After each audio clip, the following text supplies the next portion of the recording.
إن الحمد لله نحمده ونستعينه ونستغفره ونؤمن به ونعوذ بالله من شرور أنفسنا ومن سيئات أعمالنا من يهده الله فلا مضل له ومن يضلل فلا هادي له أشهد أن لا إله إلا الله وحده لا شريك له وأشهد أن محمدا عبده ورسوله يا أيها الناس اتقوا ربكم الذي خلقكم من نفس واحدة وخلق منها زوجها وبث منهما رجالا كثيرا ونساء واتقوا الله الذي تساءلون به والأرحام إن الله كان عليكم رقيبا يا أيها الناس اتقوا ربكم الذي خلقكم من نفس واحدة وخلق منها زوجها وبث منهما رجالا كثيرا ونساء واتقوا الله الذي تساءلون به والأرحام إن الله كان عليكم رقيبا يا أيها الذين آمنوا اتقوا الله حق تقاته ولا تموتن إلا وأنتم مسلمون عباد الله قال الله عز وجل في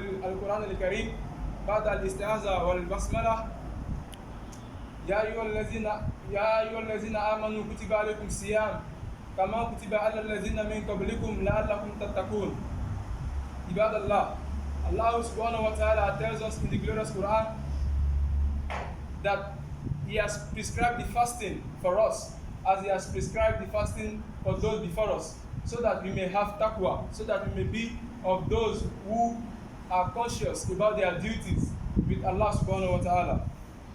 Ibad Allah, we give thanks and glory to Allah who has put us alive since the beginning of this blessed month up till now. So, Ibad Allah, how have we come into this Ramadan? As our ibadah increased, or we are still the same people as we have come into it? Because if you look at it, right now we're going to see that the fasting is going to an end. Inshallah, by after Asr today, it's going to be equal half if you are to fast 30. So, what have you been doing? So if you have not been up to the task, it is not too late that by now we can get prepared, we can buckle up to meet the objective, which is to have taqwa. And what is a taqwa? The scholars, they say that taqwa is to live in accordance with kitab wa sunnah. Whatever you want to do, it should be in accordance with the Quran and the Sunnah of Rasulullah sallallahu alaihi wasallam. How we relate to our neighbors, how is our relationship with Allah, how is our relationship with ourselves, and how is our relationship with our neighbors. If you want to do anything, we are conscious about what we are doing, because we are aware that at the end of the day we are going to give account of whatever we will be doing. So that is why it is very important that as this month is running into an end, we should buckle up. We shouldn't be the same kind of person we were up till now. How has been our qira'at of the recitation of the Quran? How has been the zikr? Have we increased in taqwa? Have we increased in our recitation? Because this month is in alliance, is in relation to the glorious Quran. Allah subhanahu wa ta'ala tells us that Inna anzalnahu fi laylatin mubarakatin, that in Surah Al-Dukhan, Quran chapter 44 verse 3, that in this blessed month we send the glorious Quran. So what is the significance of this? Rasulullah sallallahu alaihi wasallam in an authentic hadith was reported to have mentioned that if you say alif, lam, mim, you have 30 rewards. If you say alif, you have 10 rewards. If you say lam, you have 10 rewards. If you say mim, you have 10 rewards. So imagine someone who has increased in his recitation. So some righteous predecessors, they make sure that in this Ramadan they complete the Quran as many times as possible, so that they can increase in reward. Subhanahu wa ta'ala. Ibadallah, as we are going towards the ending of this Ramadan, it is said that the first part of Ramadan we should be seeking for mercy, because it has to do with mercy. The middle 10 is for forgiveness, in which we are in. So we should increase in asking forgiveness to Allah subhanahu wa ta'ala. And the last 10 has to do with Jannah, because Allah subhanahu wa ta'ala in those last 10 days whoever was destined to be from those of losers, Allah have mercy on them and He puts them into Jannah. So that is why we have to increase in our ibadat. And in this month is a month of sharing. A month is a month of sharing. It's not a month where you have to be stingy. Rasulullah sallallahu alaihi wasallam said that you should seek for Jannah and run away from hellfire, even if you have to share half of a date. Subhanallah. Even if you have to share, if you have to cut a date into two and give to your neighbor, because wallahi, the recompense, the reward for it is unimaginable. Allah subhanahu wa ta'ala tells us that if you come with only one good deed, only one single good deed, He is going to multiply it by 10.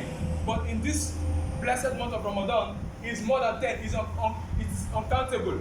So we have to do as much as we can. Even if it's $1, we can use to buy dates and make sure that we do sadaqah. And we have to be very conscious from the source from where we give the sadaqah. Because if the source of the income is not clean, we might be deprived of the reward. Because what we are using to do the ibadah is unclean. And again, one more important thing is that what is our intention for fasting? Is it because we are fasting for people to see us? Is it because we want people to say that, mashallah, I am fasting? We have to look at our intention. Am I fasting only for the sake of Allah? Rasulullah said that if you fast only for the sake of Allah and you are expecting reward from Allah, Allah is going to forgive all of your previous sins. So from the Tawheed al-Rububiyyah, which has to do with unity of Lordship, is that whatever we want to do has to be for the sake of Allah.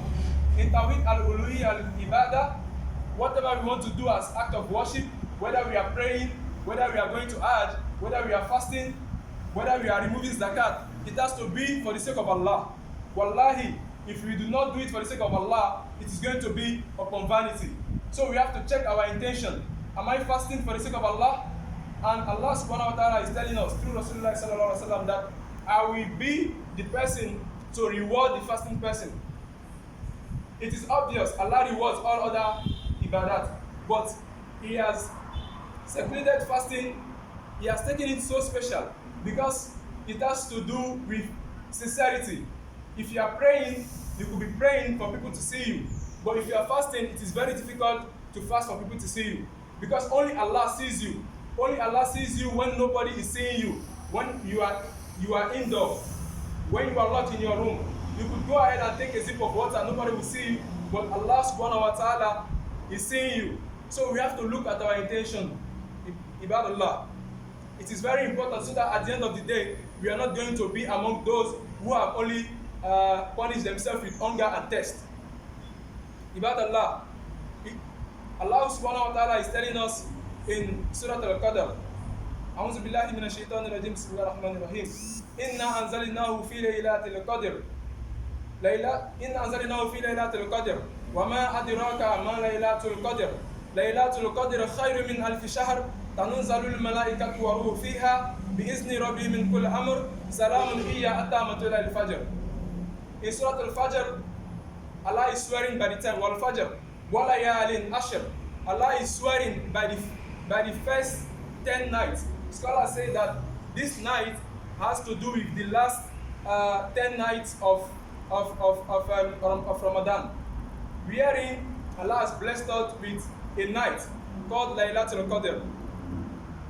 And in that night, the reward is equivalent to someone worshipping for 1,000 months. Subhanallah. Inna anzalnahu fi laylatil qadr, that we have descended in this night the Quran. Wama adraka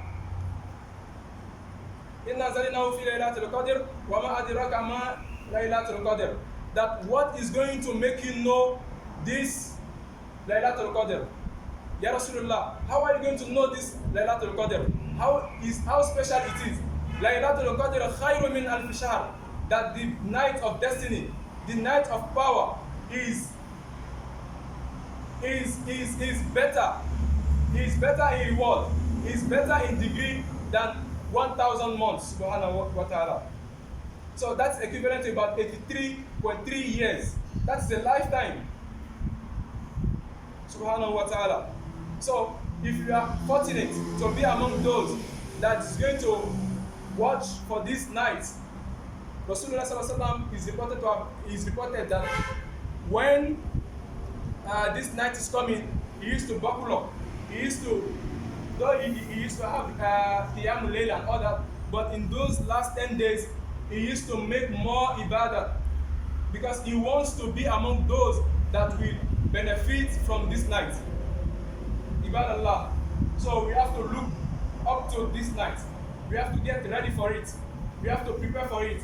We have to pray to Allah subhanahu wa ta'ala to make us experience this night. Ibadallah. In At-Tawheed al-Asma'ul Wasifa, Allah is Ar-Razak. So we believe that He is the sustainer, the provider. He provides for the birds when they go out in the morning, empty stomach, and when they come back, they come filled up. So we have to believe that our sustenance is with Allah subhanahu wa ta'ala. So whatever we do in this month, in this blessed month, Allah is going to reward us abundantly. أقول ما أقول هذا وأستغفر الله لي ولكم.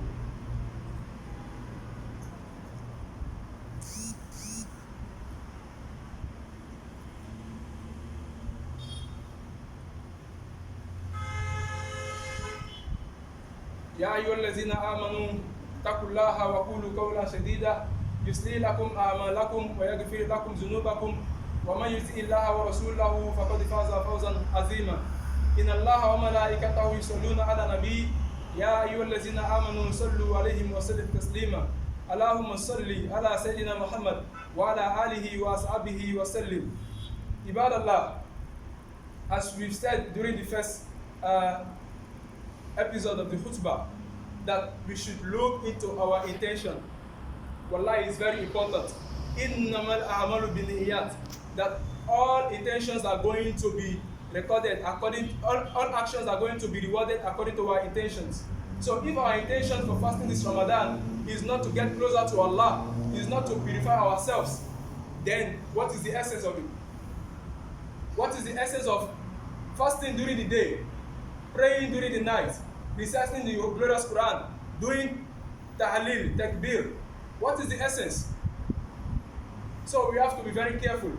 We have to get ready for the day in which everyone is going to be naked, barefooted, looking solely to the mercy of Allah. Rasulullah sallallahu alaihi wasallam tells us that on the day of doom, on the day of resurrection, when there is going to be no shade besides the shade of Allah subhanahu wa ta'ala, that there are some categories of people that are going to enjoy the shade of Allah subhanahu wa ta'ala. And among them is someone who has done charity in so much secrecy that he did it in such a way that his left hand, he wasn't aware with what he gave with his right hand. So if we are giving out charity, we should give it with the intention to get closer to Allah subhanahu wa ta'ala, so that on that day, when father will be running away from his son, when the son will be running away from his father and mother, when the pregnant woman is going to give birth and the same day the child is going to have white hairs, when everybody will be in calamity, will be in desperity, we have to get ready for that day. Ibadallah, we have to get ready for that day. Because if we don't get ready for that day, it is going to be a very grave matter for us. We have to be aware of nar. We have to be aware of nar. It is reported that the nar was made within 1,000 years. Because Allah subhanahu wa ta'ala told the malaika to go and prepare the hellfire. So when they prepare the hellfire, they encourage it with things that the soul loves to do. And when they made the paradise, they encourage it with things that the soul doesn't like to do. such as worshiping. So when Allah subhanahu wa ta'ala told the Malaika to go and prepare the hellfire, they went and prepared the hellfire for 1,000 years, and it was red. And they came back to Allah subhanahu wa ta'ala that we have made the fire. Then they said, Allah subhanahu wa ta'ala asked from them, and they said it is right. Allah said, no, it is not yet enough. That they should go back again. They went for another 1,000 years, and they prepared the fire until it became white, subhanahu wa ta'ala. They prepared it for 1,000 years and it became white. They came back to Allah that we have prepared the nar. Allah said, no, it is not yet enough. That they should go back again. And they prepared the nar for another 1,000 years. And the nar became black. The smoke became black, subhanahu wa ta'ala. So we have to get ready for that day. We have to ask for Allah to forgive us. Aisha radiallahu anha was reported to have mentioned that in these last 10 days of Ramadan, she inquired from Rasulullah that, Ya Rasulullah, which prayer should I be doing? Then Rasulullah sallallahu alaihi wasallam taught her this askar. Allahumma innaka afuwun karimun tuhibbul afwa fa'fu anna. Allah, oh my Lord, you love to forgive. You are the Lord of kind. Have mercy on me. So we have to increase in saying this askar. So when the Malaika, when they came back and told Allah subhanahu wa ta'ala that we have prepared the nar, this nar was boiling with black smoke. May Allah prevent us from fire. And it was described that when the Malaika will be coming with the nar, that there are 70 chains that are attached to nar. And on each chain, there are 70 angels on each chain, subhanahu wa ta'ala. Please look, let us imagine how the intensity of nar. So we are fasting so that Allah will have mercy on us. Because Rasulullah sallallahu alaihi wasallam said that if we fast for a day, just a day, and Allah subhanahu wa ta'ala accept this our fasting, it is going to prevent us with a distance that if a fast running horse travel for 70 years, the distance of 70 years, Allah is going to prevent us from this fire. So that is why we have to look into our intention, so that Allah is going to put us among those that will be prevented from fire. So on each chain there are 70 angels that are dragging the hellfire, and it is reported that there is a valley of fire in which the Jahannam asks for protection from it, from Allah subhanahu wa ta'ala. Then Ali radiallahu anhu said that, asked Rasulullah sallallahu alaihi wasallam that, what is this valley of hell, or chasm of hell? Then Rasulullah sallallahu alaihi wasallam said that this chasm of hell, it is a hell in the Jahannam, which the Jahannam itself is seeking protection from it, from Allah. Look at the intensity. وَقُدُوهَا النَّاسِ وَالْحِجَارَةُ أُعِدَّتْ لِلْكَافِرِينَ. The nar, the coal there is not charcoal. It is human being and stones. Astaghfirullah. The coal of fire is human beings and stones. So how are we going to prevent ourselves from this calamity? Is to fast for the sake of Allah. Let us look at our intention. That is my message that I want to pass across. That we should look into our intention. Wallahi, it is very important. So that at the end of the day, we are not going to be of people that will regret. So this fire, the Jahannam asks protection 70 times a day. That, oh Allah, prevent me from this chasm of the valley of fire. Then Rasulullah said that this valley of fire is preserved for someone who recites the Quran with ostentatious behavior. Because he is reciting the Quran so that people will say that, oh, mashallah, he has a very good voice. He is not reciting it with taqwa Allah, with intention to get closer to Allah subhanahu wa ta'ala. So we have to ask for protection from Allah subhanahu wa ta'ala. Ibadallah, let us look at our intention. Rasulullah sallallahu alaihi wasallam said that man kana yu'minu billahi wal yawmil akhir falyaqul khayran aw liyasmut. That whoever believes in Allah and in the last day should say something good or should keep quiet. If you see that you are less busy, you don't have nothing to say Subhanallah, say Alhamdulillah, Wallahu Akbar, Wala hawla wala quwwata illa billahi al-aliyyil azim, La ilaha illallah, Subhanallah, Wallahi is better. Rasulullah sallallahu alaihi wasallam said that you are not going to be a believer until you like for your brother what you like for yourself. Man kana yu'min la yu'minu ahadukum hatta yuhibba li akhihi ma yuhibbu li nafsihi. You are not going to be a true believer until you like for yourself what you like for your brother. So let us look at our intentions towards one another, because our intention matters a lot. Our intention matters a lot. Our intention matters a lot. ربنا آتنا في الدنيا حسنة وفي الآخرة حسنة وقنا عذاب النار. ربنا لا تزغ قلوبنا بعد إذ هديتنا وهب لنا من لدنك رحمة إنك أنت الوهاب. ربنا تقبل منا إنك أنت السميع العليم وتب علينا يا مولانا إنك أنت التواب الرحيم. ربنا وتقبل دعاء، ربنا وتقبل صيامنا وقيامنا وركوعنا برحمتك يا ذا الجلال والإكرام. إن الصلاة تنهى عن الفحشاء والمنكر ولا ذكر الله أكبر والله يعلم ما تصنعون. قوموا إلى الصلاة.